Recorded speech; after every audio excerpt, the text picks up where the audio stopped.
Hello and welcome back to our channel Turbocharge. आपका स्वागत है ऑटो अपडेट के पार्ट 12 में एसी सीरीज जिसमें डेली बेसिस पे ऑटो अपडेट फीचर करते वीडियो को शुरू करते हैं। फर्स्ट नंबर पे है मर्सिडीज मेबैक GLS 600 इंडिया में हो सकती है लॉन्च। मर्सिडीज मेबैक को इंडिया में अगले हफ्ते लॉन्च करने जा रहा है। हाल ही में कंपनी ने एक इवेंट के दौरान इसका खुलासा किया है। न्यू मर्सिडीज मेबैक को न्यू अपडेट के साथ पेश किया जाएगा। इसमें 4 लीटर का V8 इंजन लगाया हुआ है जो कि 542 bhp की पावर और 730 न्यूटन मीटर का टॉर्क प्रोड्यूस करता है with automatic gear box. Next second number पे अब यमुना एक्सप्रेस पर सफ़र होगा आसान। नोएडा आगरा के बीच में यमुना एक्सप्रेसवे पर फास्टैग टोल कलेक्शन सिस्टम को किया जा रहा है इंट्रोड्यूस। 15 जून को इसकी होगी स्टार्ट। अब यहाँ पे इंतज़ार करना होगा कम।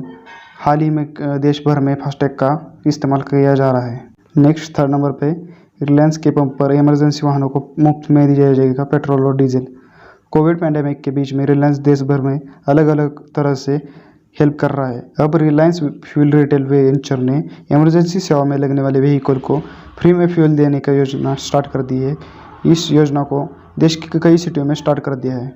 कंपनी ने अब तक 7.3 करोड़ रुपए का फ्यूल सप्लाई किया है। नेक्स्ट 4 नंबर पे रेनॉल्ट ट्राइबर MPV की ग्लोबल एनकैप रेटिंग आई सामने। ग्लोबल एनकैप सक्रिय रूप से इंडियन मार्केट में चली आ रही कारों की क्रैश टेस्ट कराता आ रहा है। हाल ही में कही गई ट्राइबर MPV की क्रैश टेस्ट की वीडियो आई सामने। इस वीडियो में ट्राइबर MPV को 4 स्टार फॉर अडल्ट प्रोटेक्शन और 3 स्टार फॉर चाइल्ड प्रोटेक्शन मिले हैं जो कि सम्मानजनक है और 7 सीटर की कार के हिसाब से बहुत ही सेफ है। Hope you like this video को लाइक कर दीजिए एंड चैनल को सब्सक्राइब कर दीजिए फॉर मोर रिलेटेड कंटेंट।